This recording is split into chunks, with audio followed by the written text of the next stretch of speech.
Okay. So first of all, I want to thank the organizers for giving me the opportunity to present these talks. I think it's wonderful that during this time we can make the most of it and have so many people gathered together and focus on the science. So I was asked to give 2 pedagogical talks on primordial black hole dark matter. And I want to emphasize before I begin that my talks are going to be followed by a series of 2 talks given by Yassine Ali Hamoud and 2 talks given by Viviane Poulin. And we've coordinated between us so that our lectures build on each other. And the second comment is that you're going to then have numerous talks from really worldwide experts on the various topics. So this is a very big field. I'll try to give you a bird's eye view, an overview of the field, the whole field in this first talk.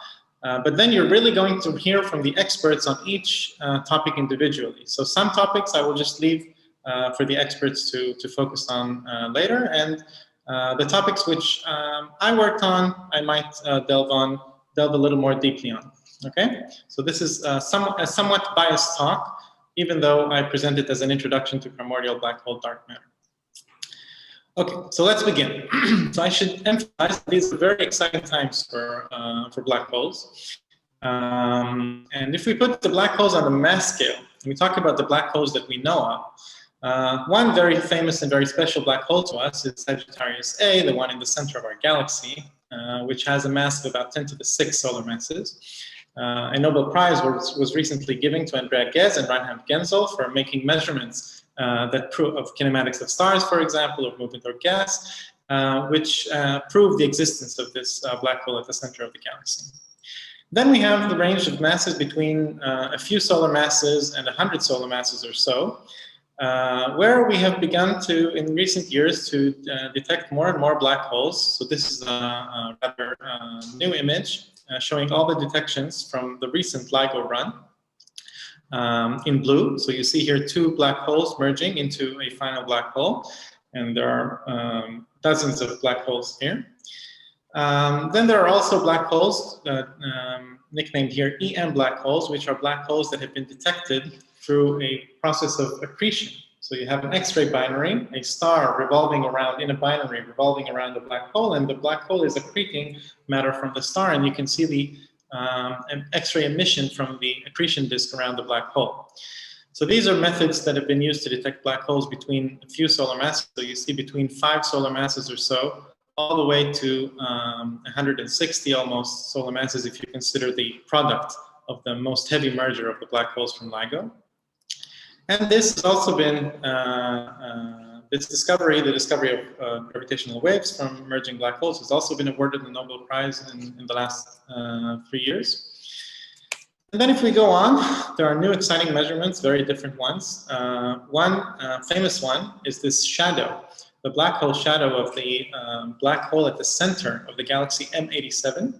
So this black hole has a mass of around 10 to the 9 solar masses.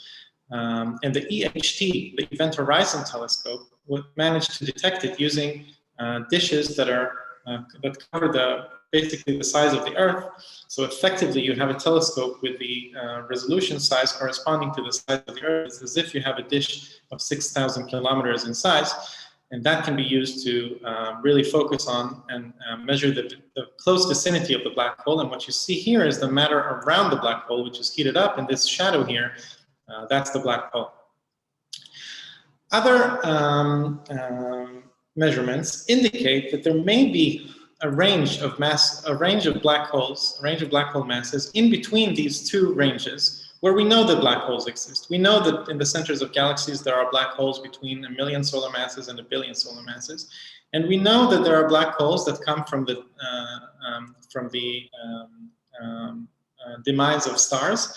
And those should be around, let's say, again, 5 to 100 solar masses or so. But the question has always been whether there is an intermediate mass range where black holes also exist, around, say, 10 to the 4 solar masses or so. And in recent years, we have begun to see more and more indications that there is such a mass scale for black holes, and black holes exist in this range as well. So here I'm showing a couple of images. One is a measurement of, again, kinematics in globular clusters, which indicate the existence of a massive black hole of around this mass at the center. Here is an image, is a Hubble image, a recent Hubble image from earlier this year. It was released in March this year, showing here a this location, this dot here, marks the spot of a luminous object, where we have also detected a tidal disruption event of a star. A tidal disruption event happens when a star comes too close to a black hole and it gets tidally stripped. Half of the material falls onto the black hole and is accreted, and half of the material is thrown out. Hubble here detected the counterpart at the same location where we saw this tidal disruption event, and again, that's an indication that we have an intermediate mass black hole there, which you can infer the mass from the details of the tidal disruption. And you can also use gas accretion to sort of infer the existence of an intermediate mass black hole, and indications like that exist as well. So now the question is, and what do primordial black holes have to do with this? And this is a very exciting time for primordial black holes as well, because primordial black holes, these are black holes that are formed deep in the radiation domination era of the universe, so very early in the history of the universe. They can also play a part in all of this, in this game, in several ways. One, they can maybe explain the rate or the outliers in the black holes that we detect from LIGO through the gravitational wave emission from the coalescence of these binary black holes. They might provide the supermassive black hole seeds. So we know that these supermassive black holes exist. We just said that there may be a population of intermediate mass black holes. There is a question, a long-standing question in cosmology, which is how do these mammoths, these supermassive black holes, how do they manage to form so early on? We detect black holes of this size all the way to redshift 7 or so. And the question is, how do they manage to grow so fast to that size? And it's hard to do just by accretion alone. If it's a black hole that starts around 50 solar masses or so, it's not going to grow to 10 to the 9 solar masses only by accretion as quickly as redshift 7. So the thought is that there may be a population of intermediate mass black holes that provide seeds for these supermassive black holes. So if you already start at 10 to the 4 at high redshift, then you might be able to accrete your way to 10 to the 6, 10 to the 8, 10 to the 9 solar masses. And primordial black holes may provide the seeds, these seeds for supermassive black holes. And of course, the topic of this workshop, one of the topics of this workshop is the scenario of primordial black holes, which, since they are primordial and black, maybe they can explain the dark matter, and maybe they can account for a meaningful fraction of the total dark matter in the universe.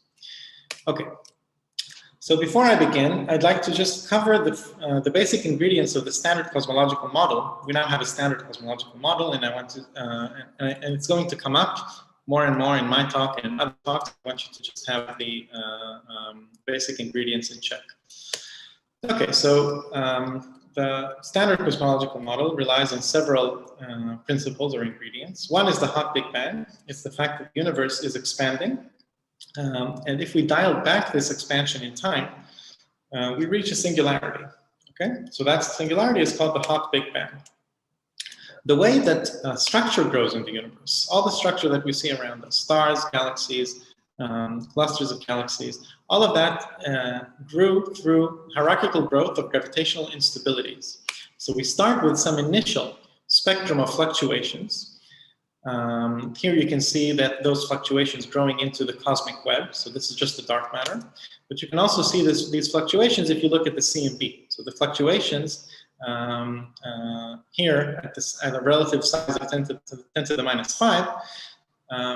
Here you can already see them in the SINP, and they grow through the process of gravitational instability and collapse, and they form these structures that we see.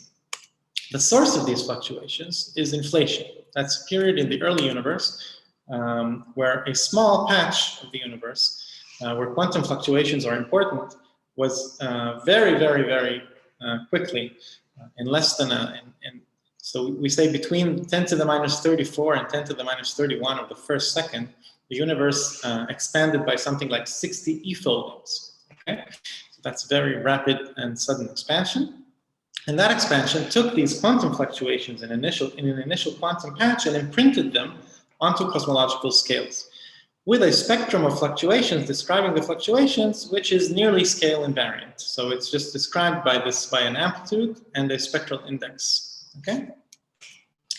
And then to complete the picture and to explain the name of the standard model, which is lambda CDM, we have the ingredients that make up the energy density of the universe. So today, the dominant ingredients are all the baryons, the atoms, everything that we see that we're made of, that we can measure.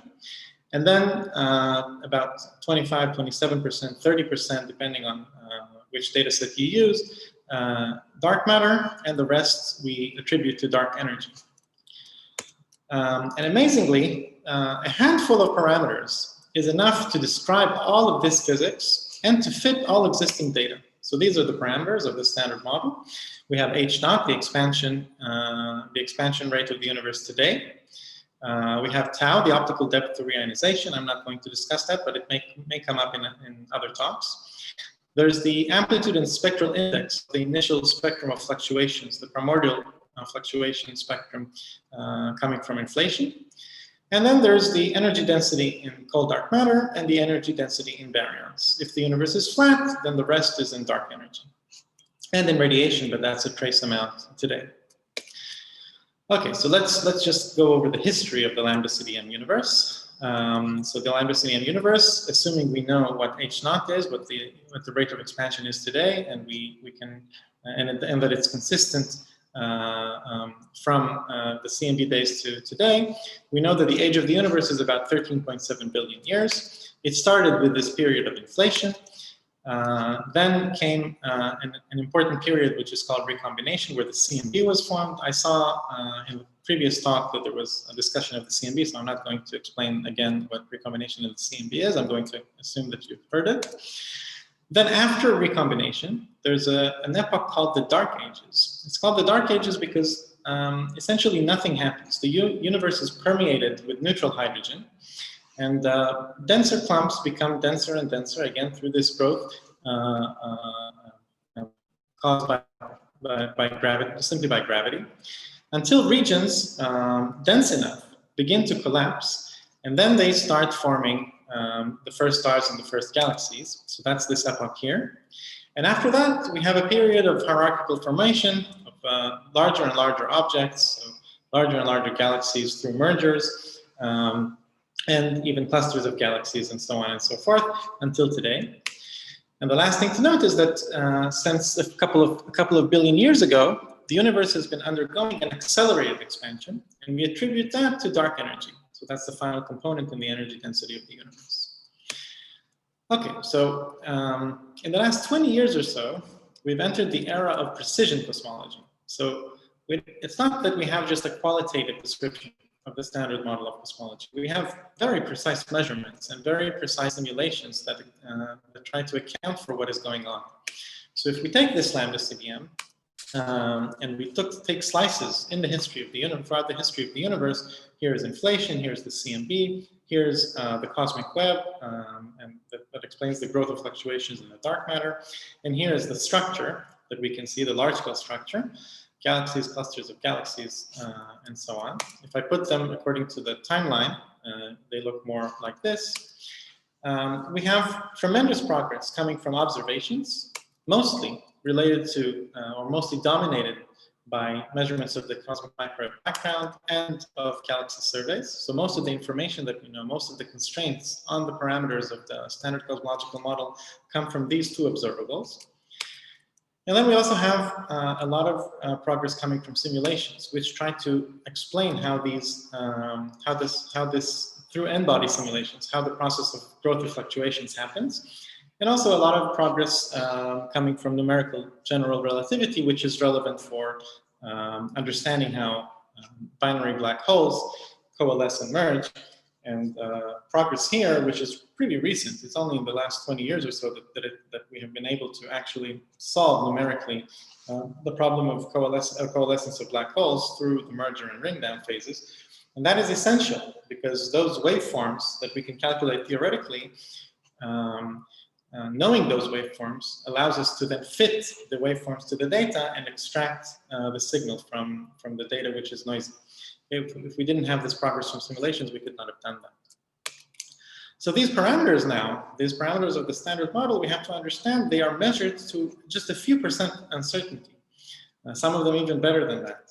So any model that we think of to explain the unknown parts of the standard cosmological model, what is dark matter, what is dark energy, they have to withstand the tests made by these observations. So we cannot spoil the fantastic fit that we have to these observations. Okay.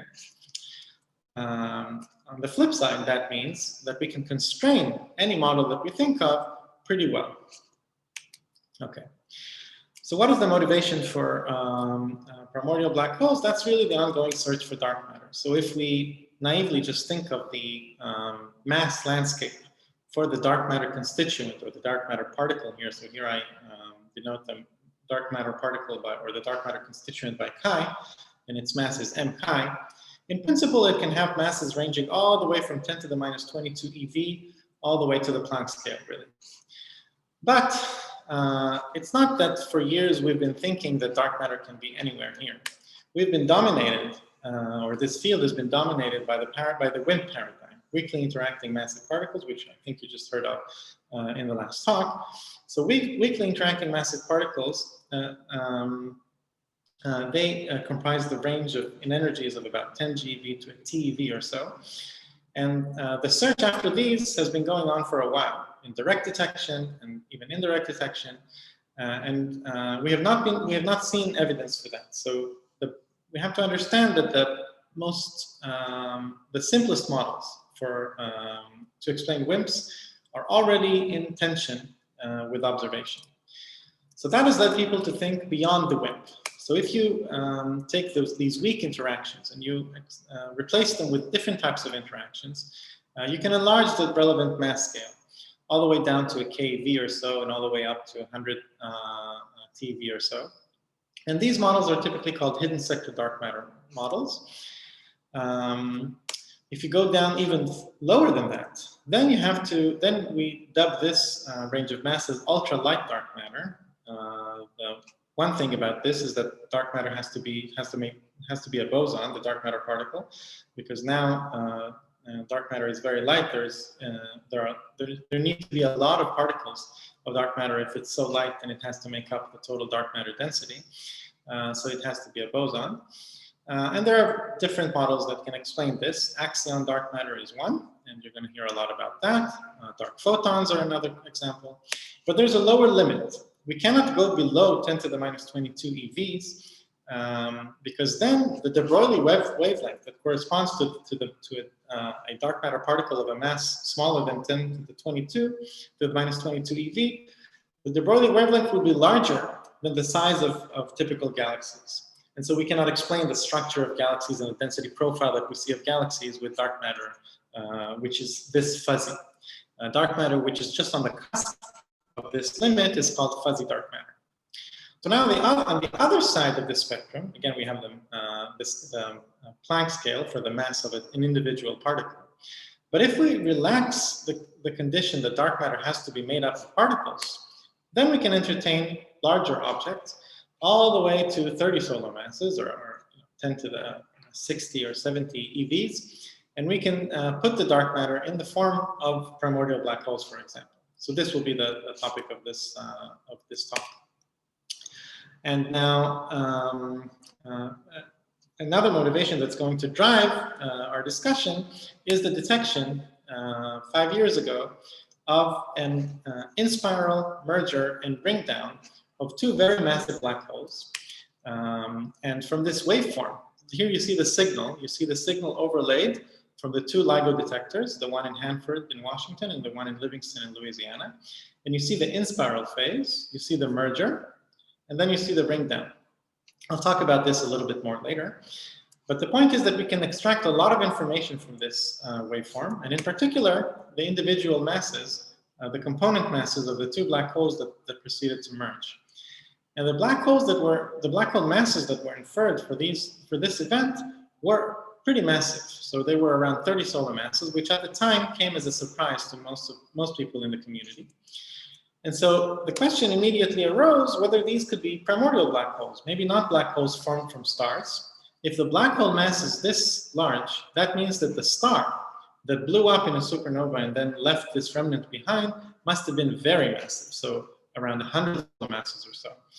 And it was thought that stars that massive do not retain their mass because of wind-driven mass loss. They do not retain their mass for long enough so that they can leave such a large remnant behind. Now we have the view on that is changing, but at least at the time, 5 years ago, this came as a surprise, and that begged the question: maybe these are primordial black holes. Maybe these are not black holes coming from the death of stars. Maybe these are black holes formed in the early universe.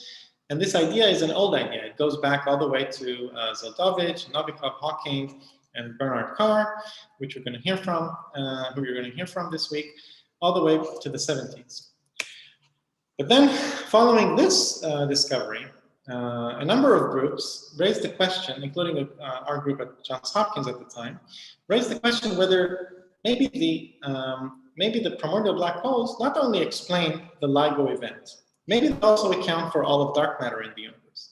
And maybe if you assume that primordial black holes account for dark matter, maybe if you work out the merger rate, the rate at which you expect them to merge and be seen at LIGO, maybe it's consistent with the fact that LIGO detected this event in 2015. So this was a work based on one event. Today we have many more events. So we can ask, what's the status with current observations? And here I like to make an analogy with the search of a particle. When we search for a particle in particle physics and colliders. So here's a famous plot showing the search for the Higgs particle in the channel that decays, where it decays to 2 photons.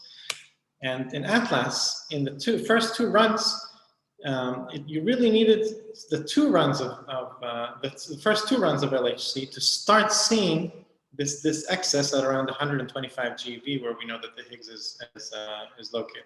Okay, so it took time to gather statistics to be able to see above the background this signal of the decay of the Higgs to photons. So there's a background that we need to understand very well, and then there's the data, and it takes time for us to be able to see some peak in the data. If we look at the black hole data, so this is the data from the first event. There's a mistake here. This should be 36. So this is these are the measurements of the masses of the two components of the first gravitational wave merger. And here I just construct a PDF, okay, probability density function for what the mass is, based on this measurement. So this corresponds to the first event. And then if I take the first 6 events detected by LIGO during the first runs, then you can see that we have some rise here around, so we don't have anything below, say, 5 solar masses or so. Then we have a rise, we have a drop, but there seems to be an indication maybe there's something going on at 30 solar masses. So this was the 6 events. Then the LIGO collaboration went to dig back in the data, and they extracted 4 more events in the O1 and O2 data. And after you combine all those, so 10 events in total, you get this distribution. Okay, so again, with more information, and here it's just going from 6 events to 10 events, we see something that looks like maybe a hint of a peak starting to show as something very prominent. And we need to understand why this probability density function of the observed mass distribution. So there's a bias here related to the LIGO observations, and I'll explain that later. But we have to understand whether this mass distribution really should have a peak here or not. And maybe this peak can be related to primordial black holes. So that was a motivation that drove this field a lot in the past 5 years. If you look in the literature, there are papers on primordial black holes ever since the 70s, throughout the 80s, the 90s, the 2000s. But in the last 5 years, there's been an explosion of papers. And it was really driven by this detection of the merger in LIGO and the high masses that we're seeing in the component masses that then go on to coalesce. Okay, so now let me continue with this analogy between particle dark matter and primordial black hole dark matter. And I think it's useful to consider this analogy when you think of the ways to search for what the dark matter is, for the dark matter particle, or the primordial black holes. So the search techniques for dark matter, typically you draw this Feynman diagram of two dark matter particles and two standard model particles. And the different ways to search for dark matter, the dark matter particle, correspond to different ways to read or to go about this diagram. So if you go in this direction, you take two standard model particles and you try to produce the dark matter particle. This search goes on in colliders, where you take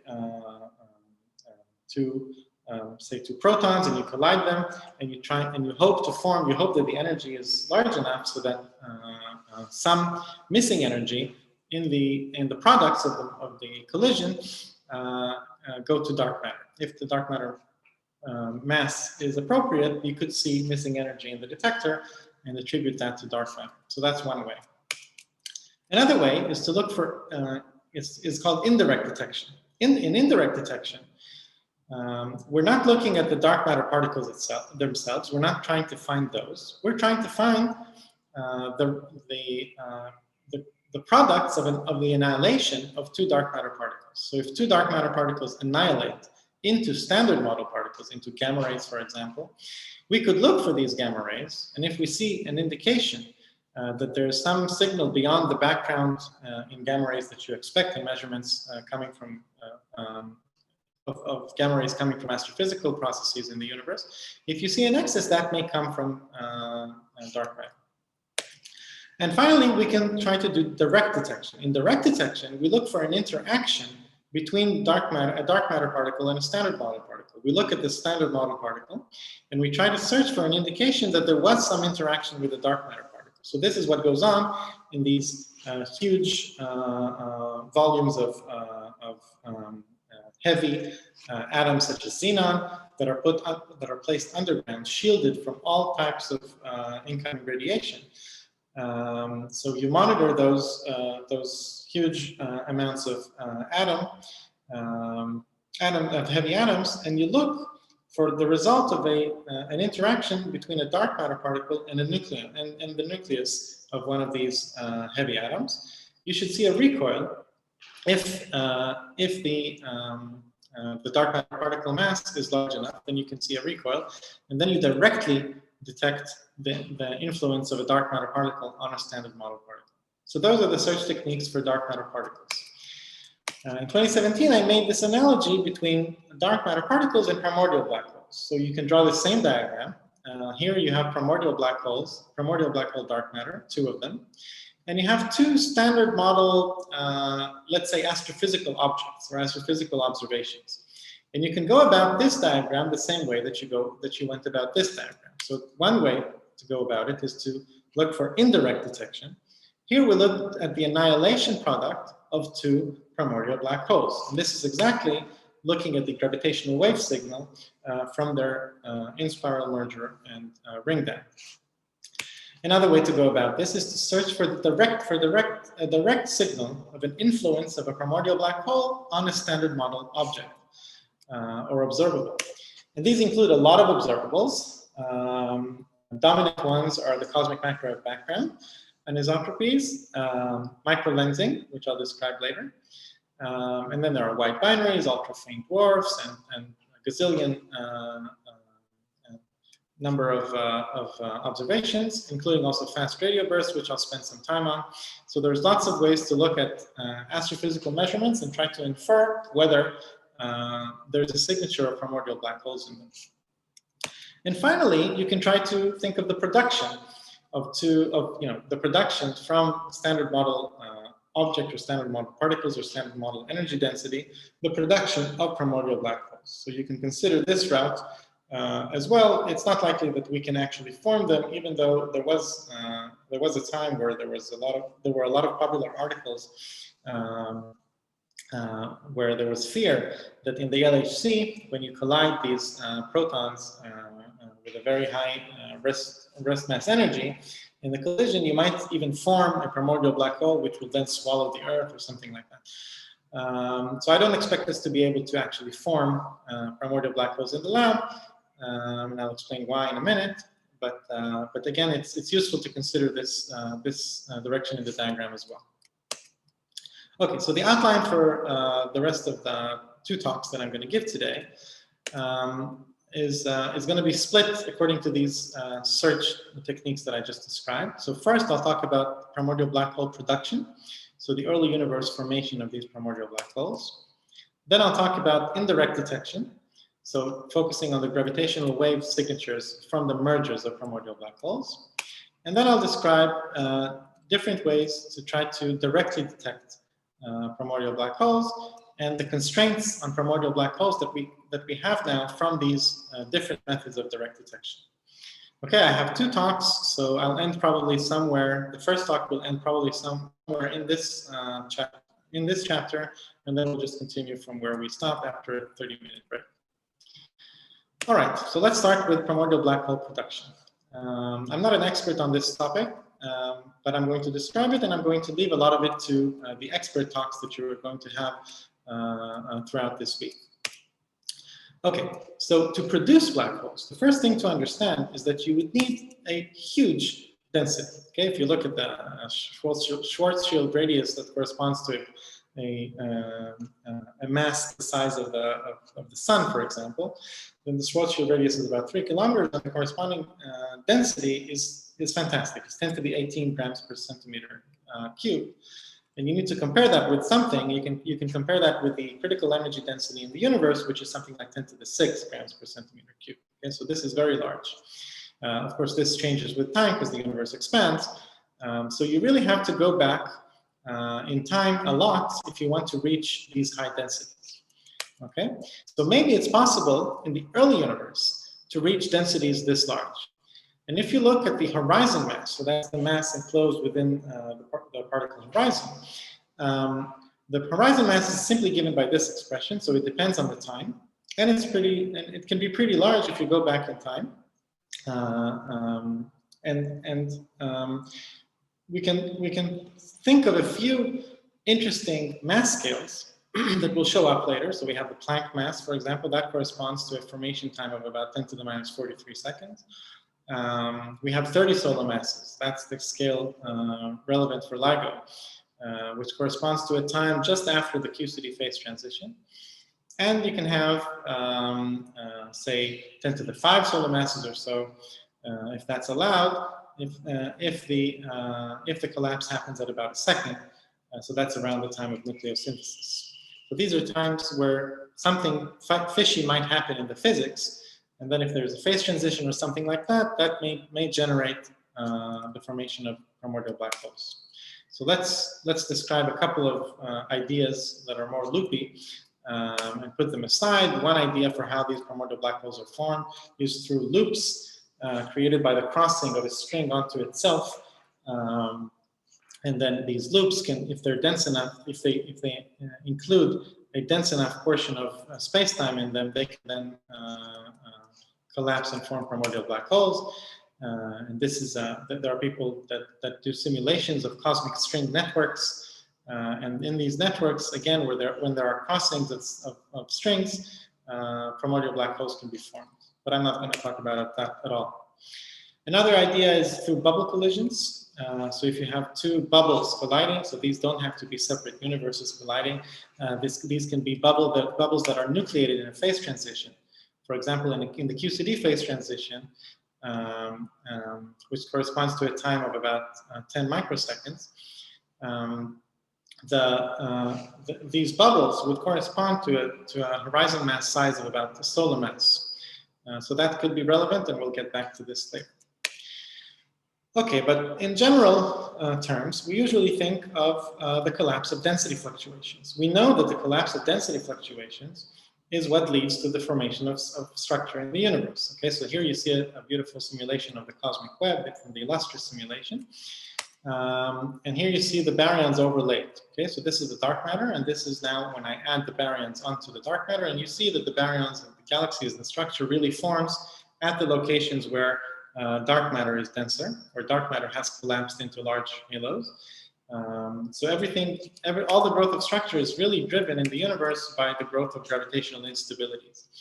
And it may be the same idea that then that also forms primordial black holes. If these regions that collapse are initially dense enough, they may cross a threshold for the formation of a black hole, not just a collapsed halo of dark matter, but a black hole.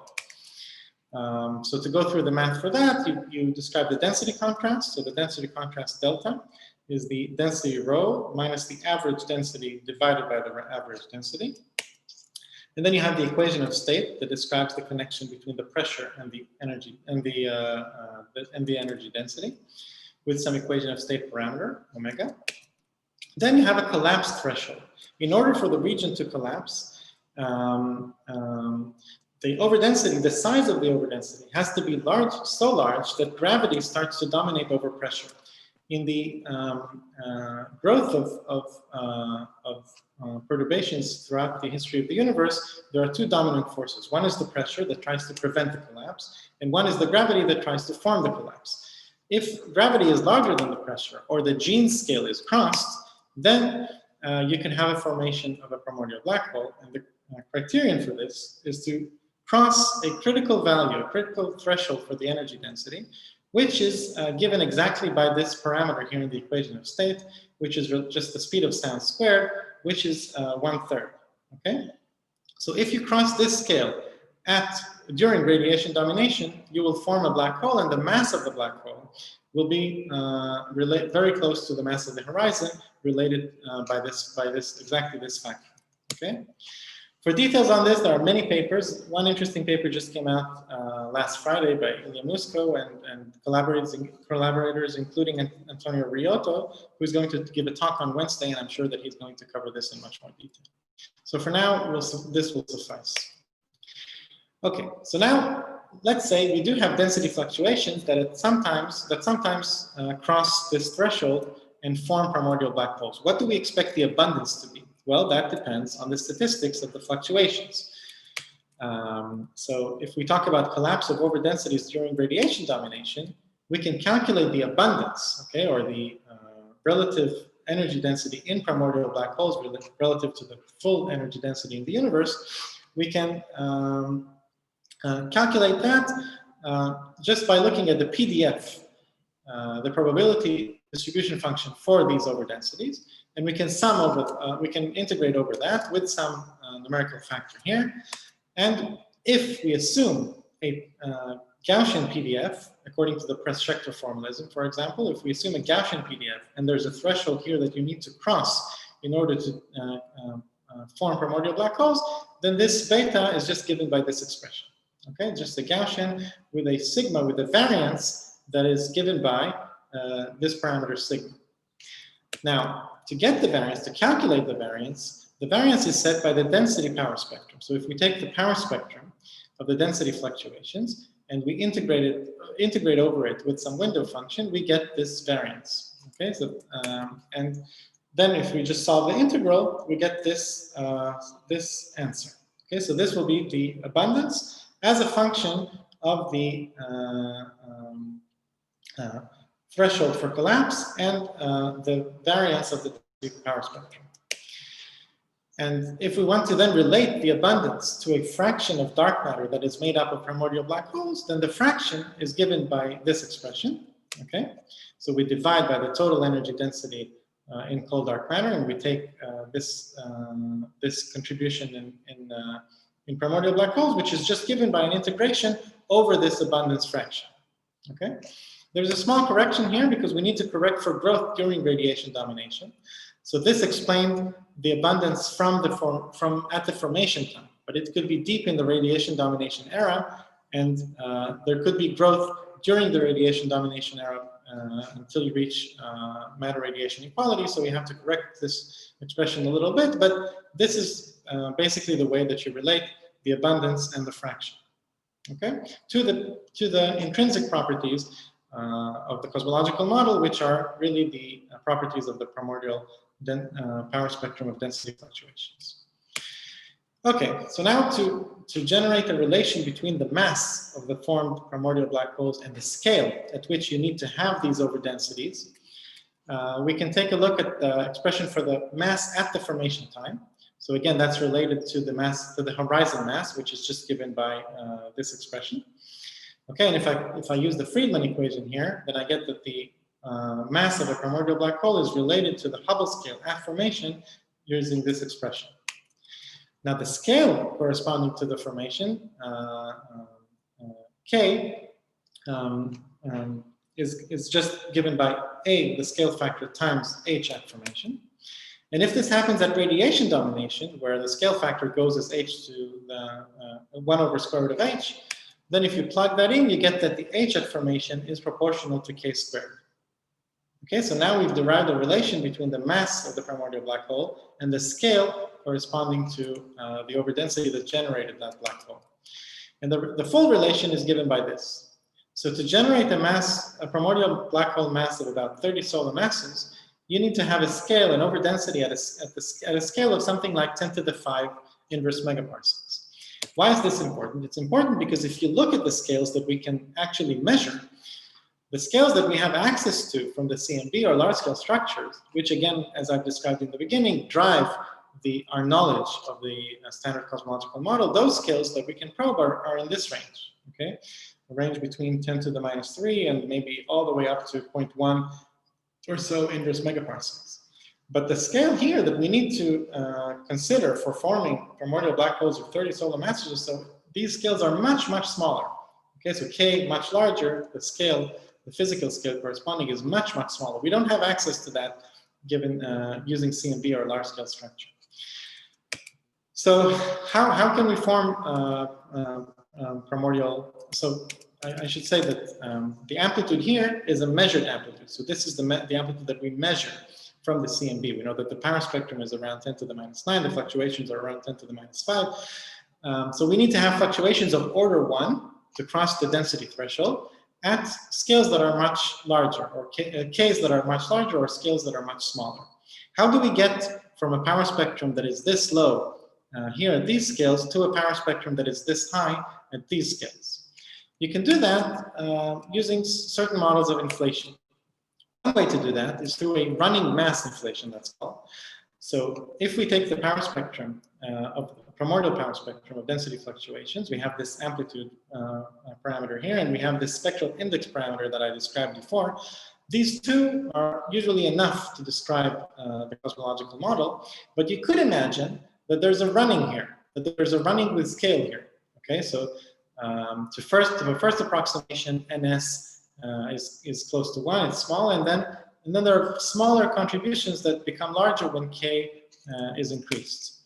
So if I take this figure here, and then I choose parameters for these runnings, these derivatives of NS with respect to scale, the first derivative and the second derivative, then I can arrange for these parameters to be such that we do agree with measurements at CMB scales, and then we also have an enlargement, enhancement of the power spectrum all the way up to where we need to be at the scales to generate, say, black holes of 30 solar masses or so.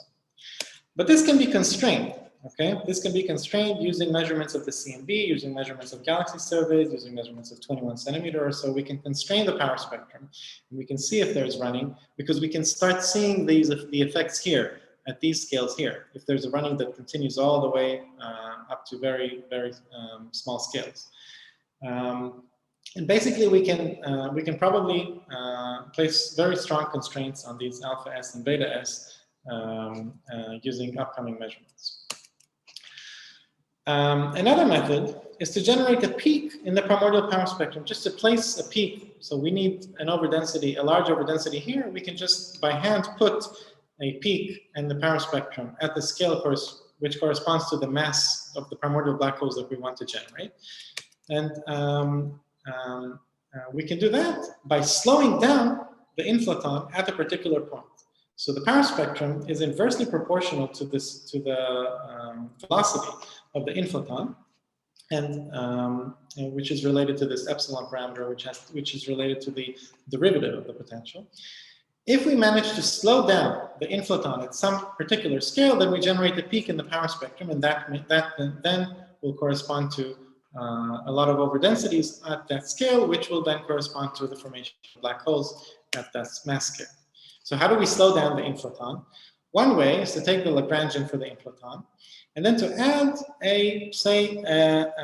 a particle chi, which becomes massless, which has a mass term, so that it becomes massless at some chosen point phi naught. If it becomes massless here, then a lot of particles are produced once the inflaton crosses this enhanced symmetry point. Then these particles act as friction and generate friction and slow down the inflaton as it rolls on. It keeps rolling at some point and the particle production stops, but this slowing down generated the peak that we need. So that's one toy model that can be used. Another way is to use inflection point inflation. So in inflection point inflation, you have the field running down, then slowing down at the inflection point, and then continuing to roll. If you fix your parameters neatly enough, you can, again, generate a peak in the power spectrum that will correspond to the formation of primordial black holes. So models such as these will be discussed heavily in this workshop, in Jane's talk, and Hazra's talks, and Baumik's talks, and then in another talk on Thursday. So you're going to hear a lot more about this, and I'm not going to talk about this further. So then, just to end this topic of primordial black hole formation, we need to consider the mass function. So I've just imagined that there's one mass corresponding to one scale, and basically the mass function is monochromatic. So it could be that the probability distribution for the masses is just monochromatic. There is all the masses of all the primordial black holes are exactly the same at some particular value. But that's not the realistic physical model. In fact, if you consider critical collapse, again, the crossing of these thresholds, we do see critical behavior near the threshold. So this is a paper from about 10 years ago that shows the mass of the generated black hole as divided by the horizon mass. As you approach the threshold, the critical threshold for collapse, and you can see this critical behavior here. So there's a critical index that describes this behavior. That means that near the overdensity, smaller mass primordial black holes are produced. And you have a power law tail for the smaller mass range. So instead of having just one scale, you have a power law and a cutoff at the scale corresponding to the threshold. Okay, so that's one step ahead. Above the monochromatic mass function is this mass function corresponding to critical collapse. Then you can also have a log normal mass function. From a symmetric power spectrum peak, such as what we had before, you usually form you generically get a log normal distribution for the primordial for the masses. So it's not exactly a Gaussian because the power spectrum is running. So it's not exactly a Gaussian. It's a log normal distribution. Okay, so it has a tail. It's a sort of a Gaussian, but has a tail at one side. And then you can have more involved masses. So if you assume that the QCD phase transition, so I'm coming back to that bubble nucleation model, if you assume that the QCD phase transition is responsible for these overdensities that then collapse into primordial black holes, then you can have much more involved PDFs, things that look like this. So this is from a paper by Chris Barnes, who's going to give a talk on Thursday, and he will probably mention this. And talks by Antonio Riotto and Misao Sasaki and Alexander Dolgov may also be relevant for this. But here we see a particular interesting mass function, which has a peak around 1 solar masses or so, and then a secondary peak at 30 solar masses or so, which was the range that we were interested in before. Okay, so I'll get back to this mass function and mention it a little while from now. Okay, so I'm almost at the threshold of the time for my talk, so I'll just give you the introduction for the second part of the talk, which has to do with indirect detection or gravitational waves from mergers of black holes. So what are we looking at? We're looking at gravitational waves, which are disturbances in space-time, ripples in space-time that travel with the speed of light. And we can measure the two polarizations. Okay, so if we have a grid of test particles, this is what happens as the gravitational waves propagate through the grid of particles in the two polarizations. And it's clear then that if we want to detect the passing of the gravitational wave through this grid, a useful apparatus would be an interferometer. Okay, so because if we try to measure these lengths between these two test particles here, or two test masses here, we'll see these lengths changing with time. And we define the strain to be the relative change in the length, and this is a function of time because this is the gravitational wave. So this is the strain, and this is what we can try to theoretically calculate and observationally measure.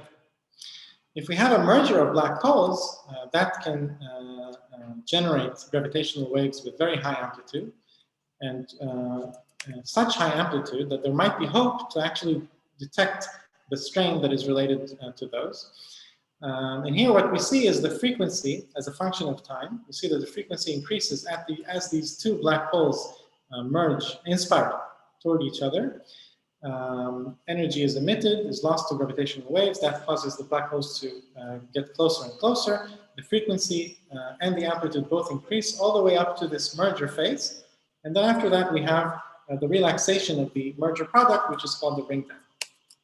Okay, so we can measure these three parts of the signal: the in-spiral, the merger, and the ring down, and correspondingly the separation between the black holes and the velocity with which they revolve around each other. We can see that increase all the way, so the separation decreases and the velocity increases all the way up to the merger. And if we follow basic scalings, so we describe the orbital frequency with which these two black holes revolve around each other using Kepler's law. So that relates the separation with the frequency of the orbital frequency, and it also relates it with the mass. Okay, and we know that the final orbit happens at around. You see, the separation is the merger begins at around the separation of 3 Schwarzschild radii. That's when the two black holes begin to plunge toward each other. So that relates in the final orbit to the mass of the black hole. And then we can use that to calculate the merger frequency at 30 solar masses. The merger frequency or the frequency of the emission of gravitational waves, because the system is symmetric under the exchange of the two black holes, then the frequency of the emission of the gravitational waves that are emitted is twice the orbital frequency. So the merger frequency comes to about 150 hertz, okay, for 30 solar masses. 150 hertz, if the waves travel at the speed of light, corresponds to a wavelength which is thousands of kilometers. So then you stop and think, thousands of kilometers, that sounds like a lot. We know that each leg of LIGO is only about 4 kilometers large in length. But LIGO is not a usual interferometer, it's a Fabry-Perot interferometer, which means that it has a cavity here where you have mirrors that send the signal back and forth 300 times, so that the actual range in practice that the signal travels is around 1,000 kilometers or so. So we are very sensitive to this wavelength that corresponds to merger frequencies around 100 or 1,000 hertz, which then correspond to the in-spiral and merger of objects around 10 or let's say 3 to 100 solar masses. Okay, if we want to get to 10 to the 6 solar masses, that will have to correspond to a frequency which is much smaller and the wavelength which is much larger. This we cannot do from the ground. So here we have to go to LISA. Okay, to detect mergers of supermassive black holes or even large intermediate mass black holes, we have to go to space.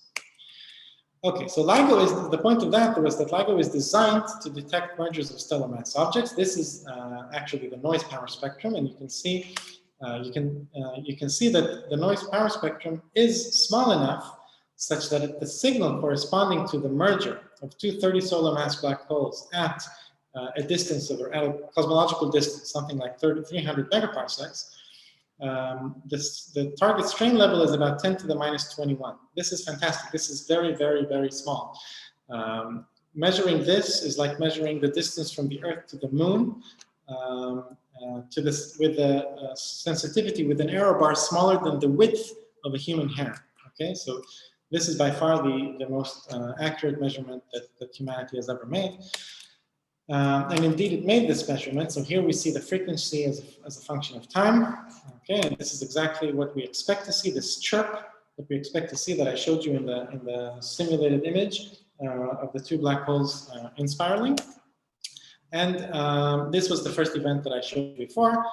And now after LIGO's O2 run, had many more such events. So you see the chirps here from about 10 black holes and one pair of neutron stars, for which you see a much longer in-spiral stage. Because the masses are much lower, so it merges at higher frequencies, so you see more of the in-spiral in LIGO. And the sensitivity keeps increasing from run to run. So if we compare what we can do with 03, which is the run that just finished last year, and what we will be able to do with 05, which is the final design run of advanced LIGO, you can see that the probability to detect say a pair of solar of masses around 30 solar masses, the probability to detect them up to some redshift greatly increases. And you have to remember that if we can access a redshift range that is twice as large, that means that we can access a volume which is 8 times as large, or almost 10 times as large. That really increases the number of events that we should see from one run of LIGO to the other. Okay, and indeed it explodes once you increase the sensitivity. The number starts exploding. So this was what we did with 02, with 01, 2 events, 2, 3 events, then 02 with another 8 events, and then in 03 that just finished. In just the first half of it, there were 39 events detected. So a total now of exactly 50. Okay. All right. So now. I'm going to leave what we can learn from these gravitational waves about primordial black holes to the second part of the talk. So I'll stop here. Eli, so as you started 5-7 minutes late, so we still have 5-7 minutes. Maybe we can use that for certain questions that has been raised already. Would that be fine? Hello? Yeah. Yeah. Okay, so I see. Okay, I'll read out certain things. So Rangarajan asked that you mentioned growth in the radiation-dominated era. Why not growth during matter domination? So at matter domination, so in matter domination, the point of the growth in the radiation domination is that matter and radiation have different growths. So the scale factor grows differently if we're talking about a matter constituent or radiation constituent in radiation domination. So matter grows faster than radiation. Okay, at matter domination, it's just a matter. So there's no relative growth that we need to fix for. Okay, so that's the point.